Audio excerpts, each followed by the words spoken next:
Assalamualaikum warahmatullahi wabarakatuh. Baik teman-teman, kita lanjutkan pembahasan tentang dinasti Mughal ya. Kali ini pembahasan tentang kemajuan yang dicapai oleh pemerintahan ini. Kemajuan pemerintahan dinasti Mughal yang pertama itu politik dan administrasi pemerintahan. Pada masa Aurangzeb, pemerintahan dikenal dijalankan secara militeristik dengan banyaknya pejabat-pejabat yang berlatar belakang dari kaum militer. Pemerintahan di daerah dipegang oleh kepala komandan. Di situ istilahnya adalah sipah salar ya, sipah salar. Sedangkan di subdistrik itu dipegang oleh komandan yang di saat itu istilahnya adalah faujar. Jabatan-jabatan sipil juga diberi jenjang kepangkatan seperti dalam militer, di mana para pejabatnya diwajibkan mengikuti latihan militer. Di samping itu, pada masa Akbar telah diterapkan politik sukakul atau sulhekul atau sukakul ya, istilahnya seperti itu. Yang berarti toleransi universal. Di dalamnya ini memandang bahwa rakyat itu semua sama, tidak ada perkotak-kotakan berdasarkan agama ataupun etnis. Sekilas seperti itu untuk dalam bidang politik dan administrasi pemerintahan. Bidang selanjutnya yaitu bidang ekonomi. Kerajaan Mughal ini atau dinasti Mughal ini terkenal dengan kemajuan pertaniannya, terutama tanamannya itu padi, kacang, tebu, rempah-rempah, tembakau, dan kapas. Pemerintah membentuk lembaga khusus untuk mengatur masalah pertanian ini. Wilayah terkecil disebut Deh dan beberapa tergabung dalam Barghana atau Kawedanan. Setiap komunitas petani dipimpin oleh Mukadam atau Patel. Melalui Mukadam inilah pemerintah berhubungan dengan petani. Kedudukan Mukadam dapat diwariskan. Ia juga bertanggung jawab kepada atasannya untuk menyetorkan penghasilan dan menghindarkan tindakan kejahatan.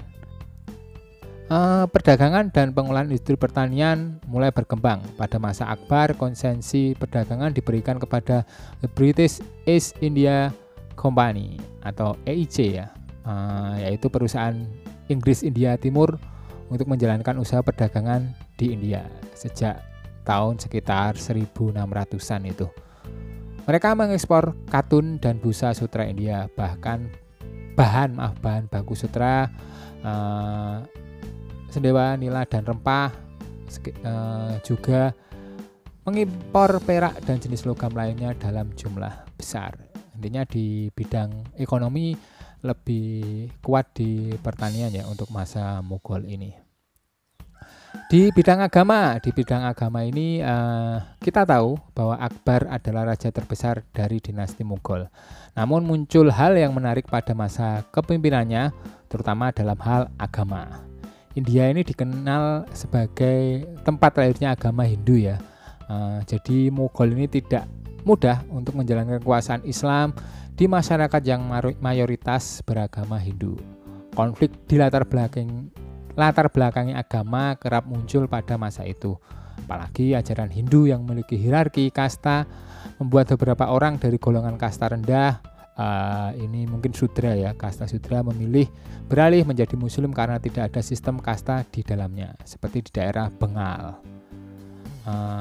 Akbar ini memiliki pemikiran seharusnya tidak ada satu agama yang boleh memonopoli klaim kebenaran atas agama lain. Baginya benar salah adalah urusan masing-masing dengan Sang Pencipta. Sampai di sini sebenarnya sudah bagus, jalan dengan toleransi yang memang ditawarkan olehnya. Kita flashback tadi bahwa Akbar ini memang sangat toleransi sehingga memunculkan toleransi universal tadi. Namun pada 1582 Akbar ini memunculkan kebijakan yang dirasa offset ya, atau melewati batas dari pemikiran tadi. Akbar memunculkan ide untuk menyatukan unsur-unsur baik dalam agama Islam dan Hindu. Kemudian masih ditambahkan lagi unsur kepercayaan lain seperti Kristen, Zoroaster, Jainisme ya. Itu dijadikan satu melebur menjadi sinkretisme. Peleburan ajaran-ajaran itu dinamakan sinkretis ya. Sinkretisme ini dinamakan dengan din ilahi. Jadi semacam mengumpulkan agama menjadi satu. Orang menafsirkannya seperti itu. Jadi kayak semacam memunculkan agama baru. Tapi ada juga yang mengatakan bahwa ini semacam siasat politik untuk menjadikan sebuah falsafah negara seperti itu. Mungkin kalau di kita mungkin din ilahi ini dijadikan seperti Pancasila gitu, biar melebur dari beberapa ajaran. Ada yang bilang seperti itu, ada yang bilang Akbar ini memunculkan agama baru yang diberi nama din ilahi. Ada dua versi ya, seperti itu. Tapi yang jelas ini memunculkan kontroversi. Akbar juga kerap mengundang para pemuka agama untuk berdiskusi di istana. Raja ini memiliki pandangan untuk menjamin kedamaian rakyat Mughal. Di India, Islam harus menerima unsur-unsur agama lain. Jadi pandangannya seperti itu. 1578 Akbar mendirikan suatu tempat khusus untuk ulama berdiskusi, bertukar pikiran demi kemajuan umat Islam. Namun yang terjadi justru di tempat ini malah muncul perdebatan, saling memojokkan karena masing-masing merasa paling benar. Jadi ini susahnya ketika berdiskusi sudah membawa kebenarannya sendiri. Yang muncul pasti adalah perdebatan. Niat awal dari Akbar ini sebenarnya cukup bagus, ingin menciptakan kedamaian, tapi kebijakan-kebijakan ini tidak terjadi seperti apa yang diharapkan, sehingga muncul beberapa kontroversi. Seperti itu untuk bidang agama. Selanjutnya di bidang ilmu pengetahuan, di pemerintahan dinasti Mughal ini tiap-tiap masjid memiliki lembaga tingkat dasar yang dikelola oleh seorang guru. Pada masa Shahjahan atau Shahjahan didirikan, atau Shahjahan istilah rajanya namanya ada 3, itu Shahjahan didirikan sebuah perguruan tinggi di Delhi. Jumlah ini semakin bertambah ketika masa Aurangzeb. Aurangzeb pernah juga memberikan uang dan tanah untuk membangun pusat pendidikan di Lucknow. Ilmu agama pada masa Mughal ini telah memunculkan kodifikasi hukum Islam. Nah, kalau di masa Akbar itu kan ajaran din ilahi dimunculkan. Namun seiring perkembangannya waktu dan seiring wafatnya Sultan Akbar, itu mulai menghilang. Tetapi pengaruh liberalisme masih terasa hingga Muhammad Aurangzeb yang juga dikenal sebagai Alamgiri. Berbeda dengan pendahulunya, Sultan Aurangzeb ini adalah seorang muslim Sunni ortodok yang sangat anti dengan pluralisme serta berusaha menekan perkembangan Hindu dan Syiah. Sikap intoleransinya mulai tampak ketika memperlakukan kembali pajak jizyah. Jizyah ini sempat dihilangkan oleh Sultan sebelumnya ya, tapi sama Aurangzeb ini dimunculkan lagi. Aurangzeb juga menganjurkan kuil-kuil Hindu dan juga Jain. Jain ini agama sempalannya Hindu, agama lain ya. Serta mengeksekusi beberapa pemuka agama lain seperti guru Sikh yang bernama Tegh Bahadur. Kemudian ia memunculkan kodifikasi hukum Islam yang dikenal dengan Fatwa Alamgiri.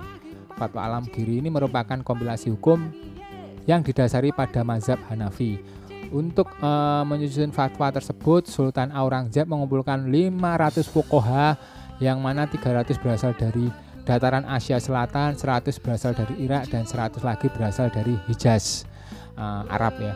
Penyusunan ini berlangsung selama bertahun-tahun hingga menghasilkan 30 jilid lengkap yang mengatur segala segi kehidupan, namun terkesan diskriminatif karena ada perlakuan yang berbeda bagi setiap orang berdasarkan agama, kelas sosial, dan status ekonomi. Meski diskriminatif, tidak dipungkiri ini merupakan sebuah sumbangsih dalam ilmu pengetahuan pada masa itu. Yang kelima yaitu bidang seni dan budaya. Muncul karya sastra tinggi seperti Mafat yang mengandung pesan kebajikan manusia Gubahan Muhammad Jayazi, seorang penyair istana ya ini. Abu Fadl menulis Akbar Nameh dan Aini Akbari yang berisi sejarah Mughal dan kepemimpinannya. Ketika membicarakan Mughal, pasti akan tertuju kehebatan dalam hal seni bangunan atau arsitektur yang bernilai cita rasa seni yang tinggi. Berbagai bangunan monumental masih bisa disaksikan hingga sekarang ya, diantaranya Benteng Agra atau juga namanya adalah Agra Fort. Ini terbentang 94 hektar ya, terletak di sejajar di Sungai Yamuna dan 2 km barat laut dari Taj Mahal, tepatnya di kota Agra sebelah India Utara. Benteng Agra sudah ada sejak zaman Sikarwas Rajaspur. Namun setelah jatuh di tangan Daulah Mughal, Akbar melakukan renovasi besar-besaran benteng ini dan butuh lebih dari 400 pekerja dan 8 tahun masa penyelesaiannya. Kota Agra pun dijadikan sebagai ibu kota kerajaan Mughal dan menjadikan benteng ini sebagai kediaman utama Sultan-Sultan Daulah Mughal sampai tahun 1638. Benteng Agra ya. Kemudian ada lagi Benteng Merah atau Red Fort. Benteng Merah merupakan kediaman utama dari penguasa Daulah Mughal kurang lebih selama 200 tahunan sampai tahun 1856. Sultan Shah Jahan menugaskan pembangunan Benteng Merah ini pada 12 Mei 1639.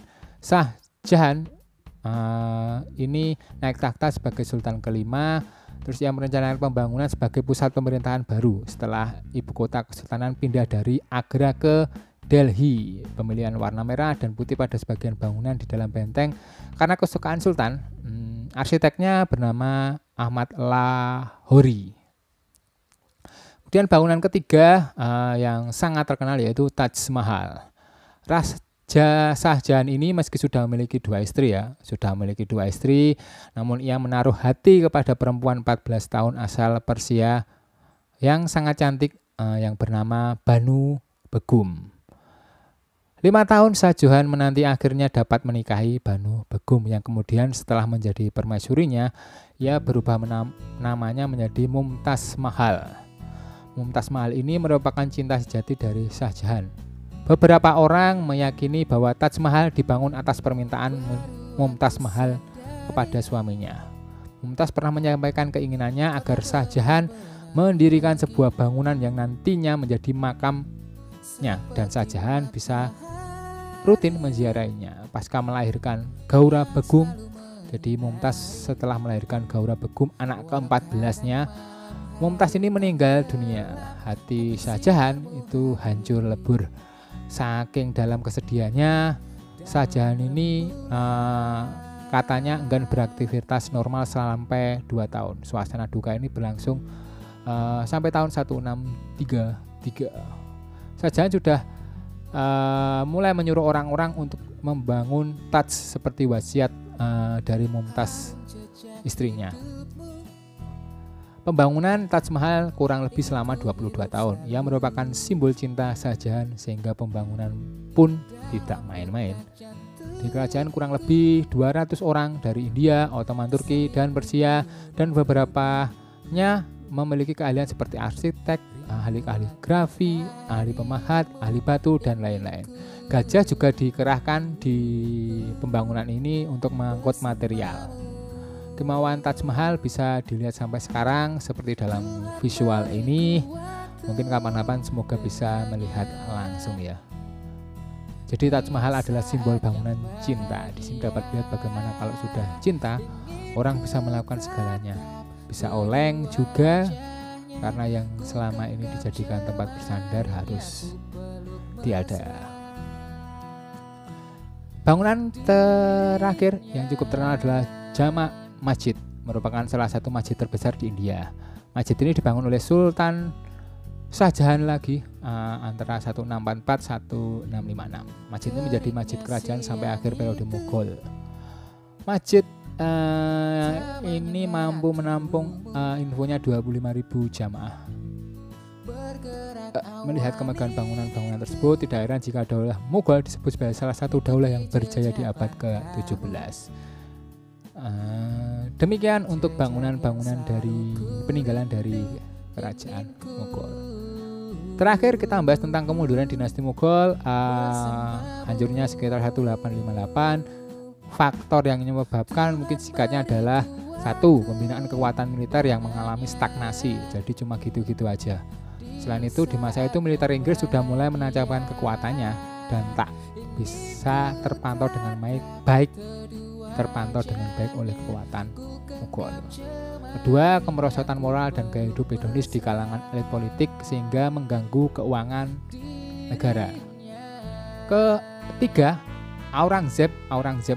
Sultan Aurangzeb tadi meski dikenal mampu menjadi pemimpin yang kuat dan membangun kembali Mughal setelah hampir hancur, namun pendekatannya itu terlampau kasar dengan memunculkan ide-ide Puritan sehingga malah memunculkan konflik antar agama yang sukar diatasi.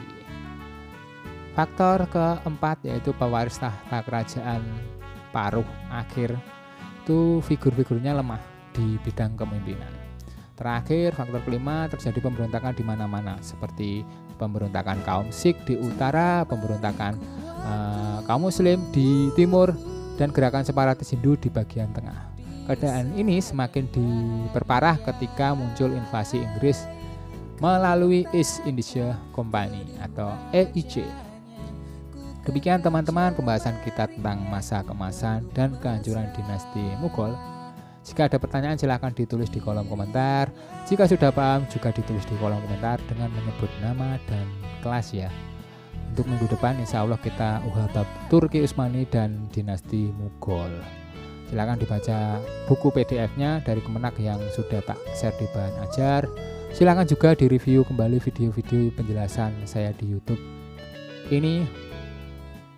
Oke, tetap semangat teman-teman, tetap jaga kesehatan. Terima kasih atas perhatiannya dan mohon maaf atas kesalahan dan kekurangan saya. Wassalamualaikum warahmatullahi wabarakatuh.